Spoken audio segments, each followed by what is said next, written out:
How should I connect misaligned round ducts inside a cabinet? New cabinets, new over-the-range microwave, old 7-inch duct from the previous range hood M-. But the microwave exhaust adapter doesn't quite line up with the duct, and the distance is pretty short. What would you do here?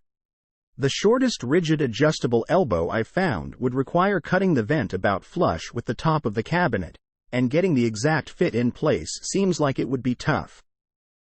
Maybe I could cut away a bit less length and use a flexible connection? Just start calling local HVAC places or a handyman. Am I just asking for trouble? Question from user BHS Pit Monkey at Stack Exchange. Answer: I see no reason you couldn't use a short length of 7-inch flexible duct.